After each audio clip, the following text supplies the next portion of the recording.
रुस्तम देखो कौन आया है। अरे अरे अरे, अंदर कहाँ घुसे चली आ रही है? बाहर निकलिए, चुपचाप बाहर निकलिए। ये कैसे बात कर रहे हो? माँ है वो मेरी। हाँ तो क्या करूं मैं? पूजा करूं इनकी या आरती उतारूं? और एक बात बताओ, तुम्हारी माँ को इतने मैनर्स नहीं है कि किसी के घर में आने से पहले उसकी इजाजत ली जाती है? अरे इतना सुनने के बाद आप खड़ी क्यों है? बाहर जाइए ना। तुम्हारा दिमाग तो ठीक है? ये किस तरह से बात कर रहे हो तुम मेरी माँ से? और मेरी माँ तुम्हारी माँ नहीं है क्या? मैं ऐसे ही बात करता हूँ, और वैसे भी ये तुम्हारी माँ है, मेरी नहीं। तुम पागल हो गए हो क्या, या तुम्हारा दिमाग खराब हो गया है? हाँ, पागल हो गया हूं मैं। और सुनो, तुम्हारी माँ को ना मैं एक सेकंड भी बर्दाश्त नहीं कर सकता, तो इनको बोलो चुपचाप बाहर जाए।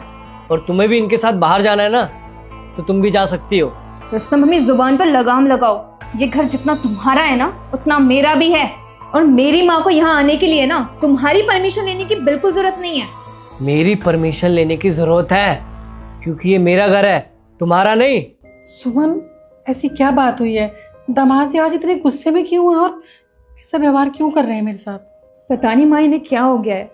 आज से पहले इन्होंने कभी ऐसा बिहेव नहीं किया। और आपको समझ में नहीं आ रहा क्या? प्यार से बोल रहा हूँ ना, चुपचाप जाइए ना, खड़ी क्यों है? रुस्तम अब बहुत हुआ। अगर तुमने मेरे माँ के खिलाफ एक शब्द और बोला ना तो मुझसे बुरा कोई नहीं होगा। अच्छा, और अगर मैंने एक शब्द और बोल दिया तो क्या करोगी तुम? क्या करोगी तुम? देखिए दामाद जी, आप गुस्सा मत होइए। अगर मेरी कोई गलती है ना तो मैं यहाँ से अभी चली जाऊंगी। अरे तो चली जाइए ना, इतनी देर से तो मैं भी बोल रहा हूँ, जाती क्यों नहीं है आप? माँ कहीं नहीं जाएंगी, और जितना हक तुम्हारा है ना इस घर में उतना मेरा भी है, समझे? अच्छा, तो मेरी तुमसे शादी हुई है इसलिए हक जता रही हो ना? ठीक है, फिर मैं तुम्हें डाइवोर्स देता हूँ।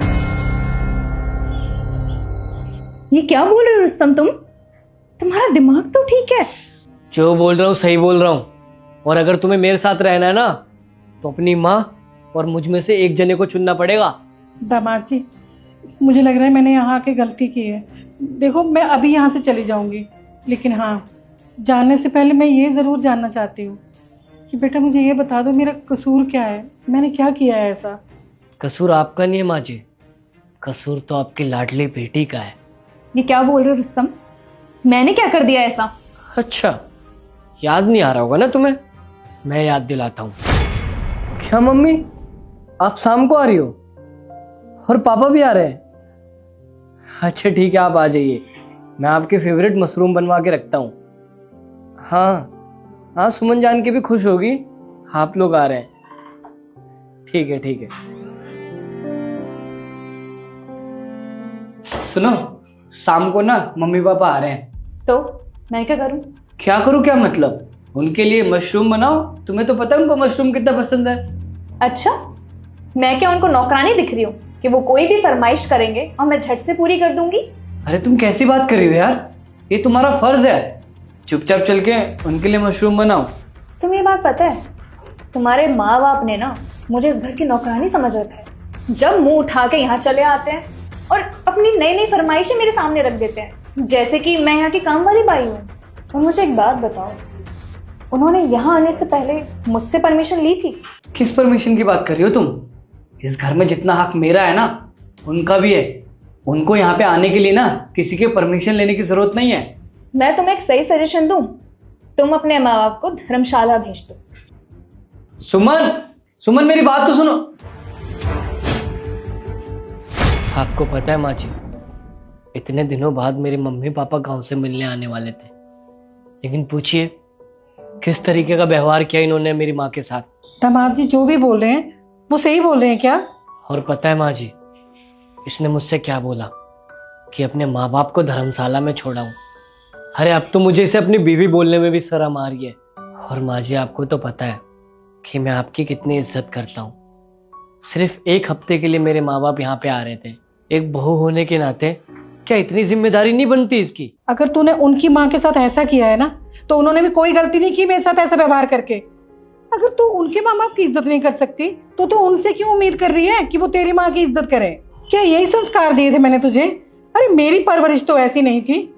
तूने ना मेरी नाक कटवा दी है ससुराल में, शर्म आ रही है मुझे। दामाद जी के सामने मेरा सर झुका दिया है तूने। अरे कितने अच्छे हैं वो, कितनी इज्जत करते हैं हमारी, और तू उनके माँ बाप के साथ ये सब कर रही है। और माँ जी मुझे माफ़ कर देना, मैंने आपके साथ ऐसा बर्ताव किया। जब कोई अपनों के साथ ऐसा करता है ना, तब पता चलता है कि कितनी तकलीफ होती है। और मुझे जो तरीका सही लगा मैंने किया। हो सके तो प्लीज़ मुझे माफ़ कर देना माँ जी। मैंने तो सोचा था कि मेरी बेटी ने इस घर को स्वर्ग बना दिया होगा, पर तूने तो मेरी नाक कटवा दी। अगर कल को समधन जी मुझे कहीं मिलेंगी तो मैं उन्हें क्या मुंह दिखाऊंगी, किस मुंह से उनके सामने जाऊंगी। मैंने तो कभी सपने में भी नहीं सोचा था कि तू ऐसी निकलेगी। अरे तेरे माँ बाप तेरे हैं तो क्या उनके माँ बाप तेरे नहीं हैं? शादी के बाद पति पत्नी के माँ बाप में कोई फर्क नहीं रह जाता। सोच, अगर तेरे भैया भाभी मेरे साथ ऐसा करें तो तुझे कैसा लगेगा? अरे भगवान का शुक्र मना कि तुझे इतना अच्छा परिवार मिला है, इतना अच्छा पति मिला है, और तू इनके साथ ये सब कर रही है। नहीं माँ, मुझे बिल्कुल अच्छा नहीं लगेगा। तो फिर मुझे माफ कर दो, मैं आज के बाद कभी ऐसा नहीं करूँगी। अरे मुझसे माफी क्यों मांग रही है? तुझे अगर माफी मांगनी है ना तो दामाद जी से मांग। दामाद जी, आप मुझे माफ कर दीजिएगा। मैं अपनी बेटी की तरफ से भी आपसे माफी मांगती हूँ। मैं बहुत शर्मिंदा हूँ। अरे माँ जी माफ़ी आप क्यों मांग रही है? माफ़ी तो मुझे मांगनी चाहिए क्योंकि मैंने आपके साथ ऐसा बर्ताव किया। आप प्लीज़ मुझे माफ़ कर दीजिए। बस मुझे माफ कर दो। मुझे समझ में आ गया है कि जब कोई किसी की माँ बाप की इज्जत नहीं करता तो उसे कितना बुरा लगता है। और मैं तुमसे प्रॉमिस करती हूँ आज के बाद कभी कोई ऐसी हरकत नहीं करूँगी जिससे तुम्हारे दिल को ठेस पहुँचे।